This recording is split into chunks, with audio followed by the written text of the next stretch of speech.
안녕하세요. 널싱 제니입니다. 박래연입니다. 오늘은 저희가 이사하고 나서 처음으로 영상을 찍는 날인데요. 저희 이사한 영상도 많이들 기다리고 계시죠? 그거는 저희가 다음 주에 꼭 업로드 할 거고요. 오늘은 그거보다 더 급한 미국 세금 보고에 대해서 말씀드리려고 합니다. 미국에서 세금 보고는 언제 하죠? 미국은 세금 보고를 전해 세금 보고를 그 다음 해 4월 15일까지 하는 걸 원칙으로 하되 6개월 오토매틱 익스텐션을 줘서 10월 15일까지 해도 됩니다. 그래서 저희도 2주 전에 세금 보고를 마쳤고요. 이렇게 해서 저희는 미국 세금 보고를 총 2번 해보게 되었습니다.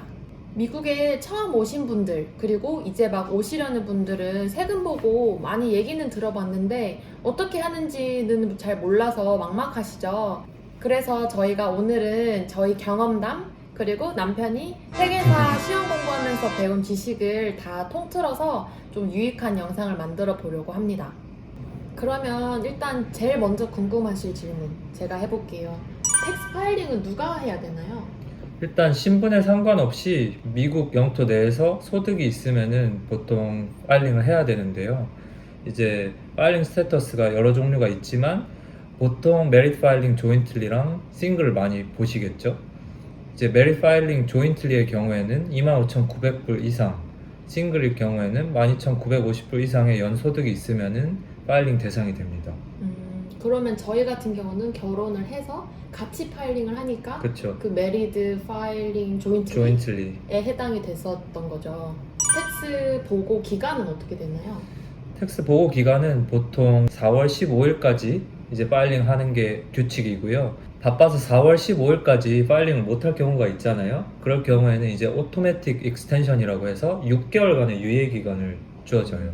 이제 그러면은 10월 15일까지 파일링을 하면 되죠. 오, 그러면 혹시 그 기간에 했을 때 뭐 페널티나 불이익은 전혀 없나요? 이게 좀 염두에 두셔야 할 게 파일링은 10월 15일까지 익스텐션이 된 상태지만 이제 자기가 내야 하는 세금이 있을 거 아니에요. 이거는 익스텐션이 되지가 않아요. 그러면 사실 파일링 하기 전까지는 내가 세금을 토할지 돌려받을지 그쵸. 전혀 모르는 상태인데. 그렇죠.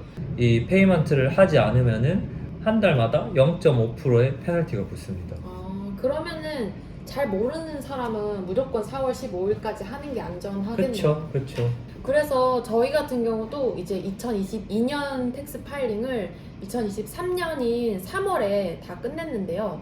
이게 언제부터 슬슬 해야겠다라는 조짐이 오냐면 1월, 2월쯤 되면 집에 메일이 날라와요. 그러니까 저도 일을 했고 남편도 작년에 인턴을 했던 기록이 있기 때문에 그 각각 다녔던 회사에서 작년에 저희가 얼마를 벌었는지를 집으로 메일을 보내주더라고요. 그렇죠. 그래서 그 서류를 가지고 텍스 파일링을 하러 갑니다.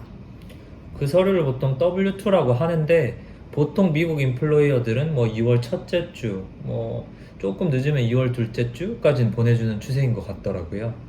그러면 혹시 필요한 서류가 그 W2 말고도 뭐 개개인마다 다르겠지만 상당히 그쵸. 많잖아요, 종류가. 그렇죠. 저희를 예로 들어서 이야기를 드리면은 저희는 각각의 W2를 이제 가지고 갔고요. 제가 W2를 KPMG에서도 받았었고 EY에서도 받았으니까 저희는 이제 유튜브에서 뭐 많지는 않지만 수익이 발생을 하기 때문에 1099-miscellaneous라는 또 W2랑 비슷하게 얼마를 벌었고 뭐 여기서 텍스를 얼마 정도 내야 되고 이런 서류를 또 구글에서 보내줬어요. 플러스 이제 미국에서는 대학원에 다니는 학생들을 위해서 텍스 크레딧을 제공을 하는데 요건 이제 학교에서 1098-T라고 서류를 또 줘요. 그걸 이제 2장씩 갖고 갔죠. 한국에서도 연말정산할 때 기억났던 게 뭐 친구가 교회에서 기부를 되게 많이 했어요. 그쵸. 그 기부했다는 증서 같은 거를 꼭 같이 내더라고요. 맞아요. 뭐 세금 혜택이 있는 것 같았어요. 미국도 혹시 그런 것도 해당이 되나요? 이게 진짜 간단히 말씀을 드리면은 미국 채법에 디덕션이 2종류가 있어요. 나에게 어떤 게 유리한지 이렇게 잘 판단을 해서 보통 선택을 하거든요. 근데 저희같이 뭐 기부도 많이 하지 않고 하우스 모기지 론 인터레스트 내는 것도 없잖아요. 이게 경제 활동이 크게 특별한 게 없으면 보통 스탠다드 디덕션을 보통 선택을 많이 하고요. 그래서 저도 신기했던 게 이번에 저희 이사를 했잖아요. 그러면서 필요 없는 물건들을 팔기도 하고 기부하기도 하고 했는데 친구가 이 얘기를 듣더니 기부할 거면 기부 영수증 주는 데 가서 기부를 하라고 하더라고요. 그래서 무슨 얘기인가 하고 들어봤더니 그 친구는 이제 모기지도 있고 기부도 많이 하는 친구라서 아이테마이즈드 디덕션에서 훨씬 그 본인이 쌓는 금액이 많은 거예요. 그래서 그 금액이 클수록 세금 혜택을 많이 받거든요. 그렇죠. 그런 경우에는 이제 기부를 할 때 다 영수증을 받아가지고 내년 세금 보고할 때 제출을 하는 거죠. 그래서 아 그런 방법이 있구나. 근데 우리는 모기지가 없고 뭐 메디컬 익스펜스가 많은 것도 아니고 기부가 많지도 않기 때문에 그냥 스탠다드 디덕션으로 계속 세금 보고를 했습니다. 그러면 어쨌든 이제 파일링을 할 때 뭐 크게 두 가지 방법이 있잖아요. 그렇죠. 터보텍스라는 아주 유명한 프로그램을 혼자 돌려서 혼자 세금 보고를 하느냐, 아니면은 CPA 전문가한테 그냥 믿고 맡기느냐. 터보텍스를 만약에 하게 되면 본인이 정말 세금에 대한 정보가 빠삭하게 있어야 가능한가요? 아니요, 저도 올해 터보텍스를 한번 처음 봤는데 전혀 그렇지 않고 프로그램이 되게 유저 프렌들리 하더라고요. 뭐 처음에 들어가면 뭐 네가 스탠다드 디덕션을 할 거니 아이테마이즈 디덕션을 할 거니 이렇게 절대 묻지 않고 뭐 올해 작년에 기부한 게 있니, 뭐 아니면 너는 학교에 지금 다니고 있니, 아니면 뭐 하우스 모기지가 있니, 막 이런 걸 하나하나 다 묻기 때문에 얘가 나한테 제일 이제 유리한 방법을 알려줘요. 그래서 그건 크게 걱정 안 하셔도 될 것 같아요. 그러면 사실 저희는 여러 가지 이유들로 인해서 두 번 다 CPA한테 맡겼잖아요. 터보텍스를 하지 않고. 네. 제일 큰 장점이 뭐라고 생각하세요? 이게 제가 생각을 했을 때 텍스 프랙티셔너한테 맡기는 거의 가장 큰 장점은 만약에 파일링이 뭐 문제가 있다 이러면은 저는 책임이 없는 거예요. 이제 저 대신해서 다른 사람이 파일링을 도와줬기 때문에 저는 그 책임에서 자유로울 수 있는 거죠. 이게 처음 미국에 와서 혼자 하다 보면 아무리 이게 하기 쉽더라도 빠뜨리는 부분이 있을 수도 있다라고 그쵸, 저희는 맞아요. 생각을 했고, 맞아요. 특히 저희 작년에는 되게 복잡했던 게 FBA, FBA, 또 뭐 있었죠? FATCA. 막 이런 것들을 추가로 했어야 됐거든요. 그래서 터보텍스를 할 엄두를 작년에는 못 냈던 것 같아요. FBA랑 FATCA가 좀 비슷한 개념이긴 한데 FBA는 이제 미국 재무부, 이제 FATCA는 미국 국세청 IRS에 보고를 하는 건데요. 해외 계좌의 총 합이 연중 일정 수준을 넘으면은 그것도 다 같이 보고를 해야 하는 시스템입니다. 그래서 저희도 2021년 4월에 미국에 왔는데 2020년 전년도에 한국 계좌에 돈이 계속 왔다 갔다 했었단 말이에요. 그게 쫙 조회를 해보니까 연중 하루에 그 기준 이상을 넘어가지고 넘었죠. 둘 다 보고를 해야 되더라고요. 작년엔 둘 다 보고를 했었는데 올해는 이제 한국 계좌에 돈이 그 수준을 넘지가 않아서 그 두 개에 대해서는 보고를 안 했습니다.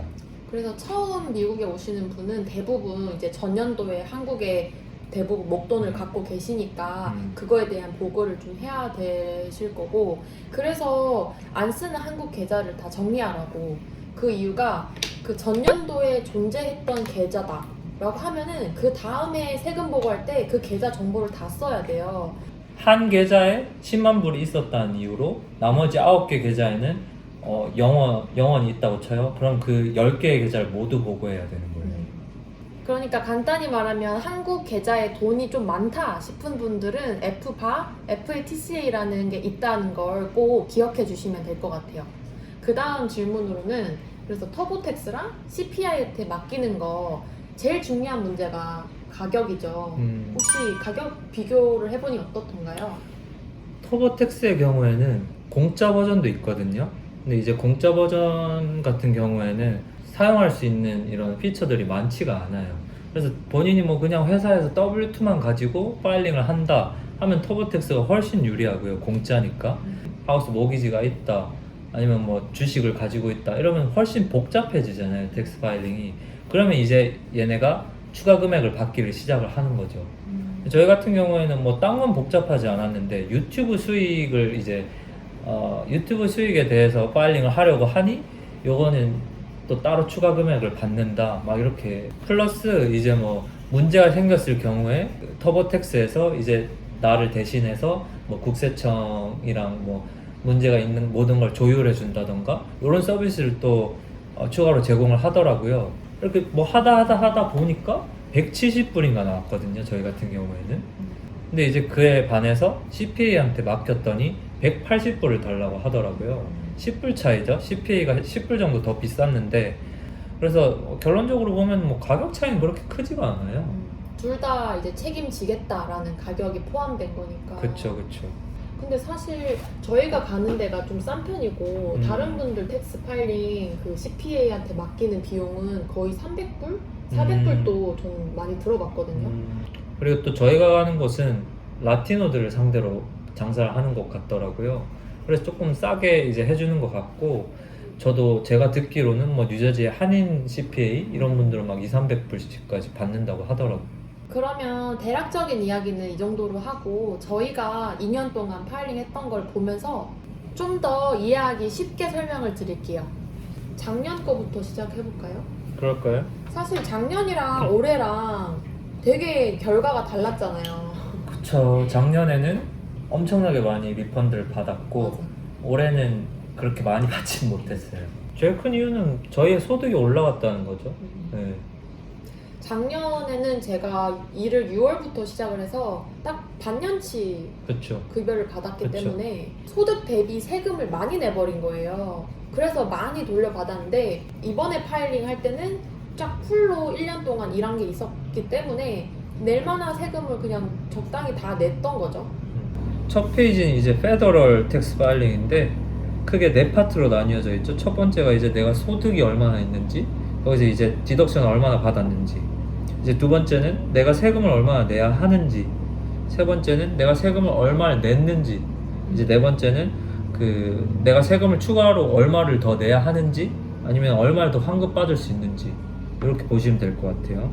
결국 인컴을 기준으로 해서 텍스 라이어빌리티가 정해지고 그렇죠. 그리고 내가 이미 냈던 페이먼트를 빼서 그렇죠. 얼마를 더 내거나 뱉어야 되는지 얼마를 더 내거나 환급을 받을 수 있는지. 를 결정하는 거죠. 그렇죠. 그럼 디덕션이 뭔지 좀 설명해 주세요. 디덕션은 아까 말씀드린 것처럼 스탠다드랑 아이테마이즈 두 종류가 있는데 작년엔 25,700불이었네요. 올해는 25,900불이거든요. 그것도 매년 바뀌는 거예요? 매년 조금씩 올려주죠. 이제 물가가 있기 때문에 나의 그로스 인컴에서 스탠다드 디덕션만큼 제하는 거예요. 그리고 페이먼트라는 게 저도 처음에 좀 헷갈렸는데 제가 매달 급여 명세서를 받으면 세금이 빠지고 제가 실수령이 결정되잖아요. 맞아요. 근데 그 세금이 그때그때 정부한테 내는 게 아니라 그게 위드홀딩이 되는 거고 그 금액이 바로 여기 페이먼트에 나와 있는 이 숫자인 거죠. 맞아요. 미국은 월급을 받을 때 본인이 텍스 위톨딩을 뭐 몇 프로 하겠다 이렇게 개개인이 정할 수 있거든요. 그러니까 한국은 그런 게 조정이 안 되잖아요. 그냥 나가는 돈 딱 정해져서 나가는데 혹시 그러면 한 푼도 안 내다가 그냥 텍스를 보고할 때 폭탄으로 빵 이렇게 내도 되나요? 그렇게 극단적인 예는 저도 잘은 모르겠는데 그래도 어느 정도 위톨딩을 해야 하는 걸로 알고 있어요. 저희가 마지막 섹션을 보면은 작년의 경우에는 지은 씨가 6개월밖에 일을 하지 않았기 때문에 텍스 위톨딩이 너무 많이 돼버린 거죠. 그래서 이제 그거에 대한 리펀드도 꽤 많은 금액을 받을 수 있었어요. 저희가 따로 디펜던트가 있거나 뭐 특이사항은 없어서 쭉 넘어가다가 에듀케이션 크레딧은 좀 해당이 됐잖아요. 네, 그래서 보면은 저희가 둘 다 대학원을 다녔죠. 그쵸. 그래서 크레딧을 각각 지금 1000불 받은 건가요? 미국이 교육 관련 크레딧이 두 종류가 있는데 간단히 말씀드리면은 아메리칸 오퍼튜니티 크레딧은 이제 대학생들, 학부생들 위주고요. 두 번째는 라이프타임 러닝 크레딧이라고 해서 대학원에 다니는 학생들을 위한 크레딧이거든요. 저희 같은 경우는 둘 다 대학원을 다니니까 총 2,000불의 크레딧을 받았습니다. 그 에듀케이션 다음으로는 포린 그러니까 해외 계좌 신고하는 건데 아까 말씀드렸다시피 저희처럼 계좌 정리를 안 하고 오시면 이게 지금 몇 장인지 모르겠는데 포린 계좌 정보 적는 것만 한 10몇 장 가까이 썼었습니다. 그리고 나서 넘기면 작년의 경우에는 이제 코로나가 워낙 심했기 때문에 정부에서 한시적으로 코로나 관련 크레딧을 줬거든요. 그게 2,800불 정도 됩니다. 그래서 크레딧을 코로나 거도 받고 학교 것도 받고 해서 되게 혜택을 많이 받았고 맨 처음에 계산했던 그 내야 되는 세금 거기서 이 크레딧에 해당하는 금액이 다 빠졌기 때문에 작년에는 어마어마하게 많이 돌려받은 거죠. 페더럴 약 8,100불을 환불 받았고 이제 로컬 텍스죠. 뉴욕시랑 뉴욕주 텍스를 2,000불 정도 돌려받아서 총 10,000불 정도 돌려받았어요. 그때 진짜 기분 좋았죠. 그래서 매년 4월에 이렇게 돈을 받는 건가 했는데 2022년 텍스 파일링은 아주 달랐습니다. 이제 올해 텍스 파일링 한 걸 보시면은 첫 번째 저희가 소득이 엄청나게 늘었죠. 1년 풀로 일했으니까 오빠가 인턴한 것도 있고. 그렇죠. 지은 씨가 풀로 일했고 제가 인턴한 것도 있기 때문에 소득이 훨씬 많아졌어요. 그리고 작년이랑 똑같이 그 총 인컴에서 스탠다드 디덕션 금액을 빼고 텍서블 인컴이 결정이 됐고요. 맞아요. 그걸로 텍스 금액이 결정이 됐고 제가 1년 동안 냈던 페이먼트를 제외했을 때 윗홀딩 한 걸 제외했을 때 저희는 오히려 400불 정도를 뱉어내야 된다. 그렇죠. 저희가 작년과 마찬가지로 에듀케이션 크레딧을 2,000불 받은 거예요. 그러니까 총 내야 되는 텍스에서 2,000불을 까준 거네요. 맞아요. 그렇게 했는데도 어쨌든 400불을 덜 낸 셈이 됐었고 스테이트는 사실 돌려받았거든요. 포맷은 비슷해요. 싱글인지 메리드인지 이런 거 체크 표시가 있고 저희 같은 경우는 아이테마이즈드가 아니라 스탠다드니까 이렇게 노 체크돼 있고요. 그 스테이트 텍스에도 스탠다드 디덕션 금액이 있는데 페더럴이랑 기준이 다르네요. 그렇네요. 저도 요건 잘 몰랐는데 이게 페더럴 스탠다드 디덕션 25,900불이었거든요. 근데 이제 스테이트는 16,050불이네요. 이것도 또 스테이트마다 다르겠죠? 그럴 것 같아요. 그래서 스테이트 텍스 계산할 때는 그 작년에 벌었던 총 인컴에서 이 스탠다드 디덕션이 빠지는 거고 여기서는 에듀케이션 크레딧 같은 거는 적용이 안 된 상태에서 텍서블 인컴이 결정이 됐네요. 이게 페더럴 에듀케이션 크레딧만큼은 아니지만 제가 이제 큐니를 다니잖아요. 시립대. 이제 시립대를 다니기 때문에 그거에 대한 크레딧은 조금은 주는 것 같아요. 이게 아예 NIC 스쿨 텍스 크레딧이라고 돼 있는 거 보니까 큐니에만 적용이 된 것 같네요. 그쵸. 어쨌든 페더럴이랑 마찬가지로 그 텍서블 인컴을 기준으로 텍스가 결정이 됐고 뉴욕 시티랑 뉴욕 스테이트 텍스가 합산된 금액이 지금 나왔단 말이에요. 근데 저희가 작년 한 해 동안 냈던 세금이 그 결정된 세금보다 한 1,500불이 더 많아서 이거는 환급을 받는 걸로. 되게 긴데 같이 이렇게 읽어보니까 큼지막한 개념은 이해하기 쉬운 것 같기도 하고. 맞아요. 정말 큼지막하게 설명을 드리면은 그로스 인컴이 정해지죠. 이제 거기서 스탠다드 디덕션이나 아이테마이즈 디덕션을 받아서 텍서블 인컴이 정해져요. 이제 텍서블 인컴이 정해지면은 거기에 세율을 곱해서 세금, 내가 내야 할 세금이 정해지겠죠. 이제 그 내야 될 세금에서 크레딧을 빼줘요.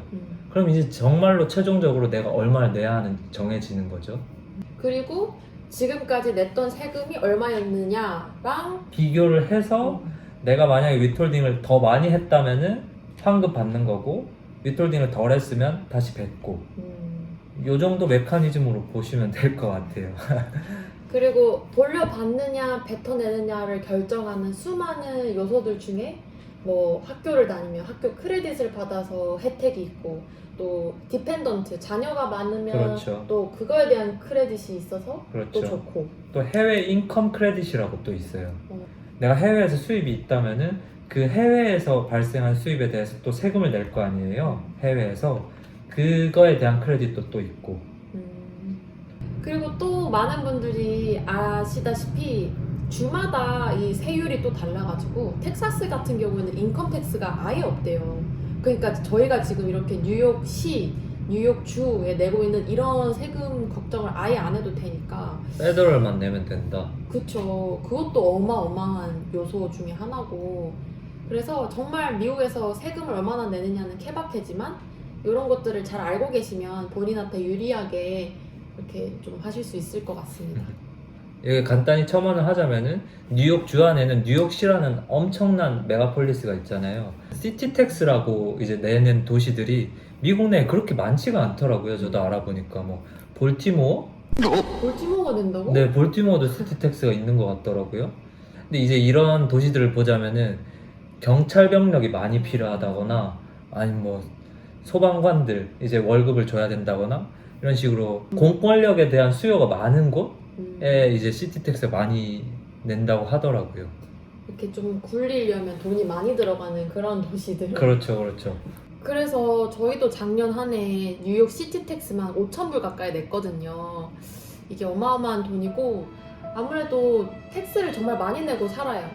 병원에서 학비 지원을 받아도 이게 얼마를 지원해줬다 하면은 세금 떼고 나면은 거의 절반에 가까이 되는 그 그쵸, 돈만 남아있고 그래서 텍스를 어마어마하게 낸다는 생각을 많이 합니다. 저희도 아직 배워가는 과정이라 잘 모르는 게 많지만 2년 동안 텍스 파일링 하면서 좀 느낀 부분, 알게 된 내용들을 오늘 영상에서 공유해봤고요. 또 궁금하신 점 있으면 댓글로 말씀해주시면 제가 공부를 해서라도 알려드리겠습니다. 네, 그럼 오늘 또 영상 봐주셔서 감사하고 다음 영상에서 또 뵙겠습니다. 안녕. 감사합니다.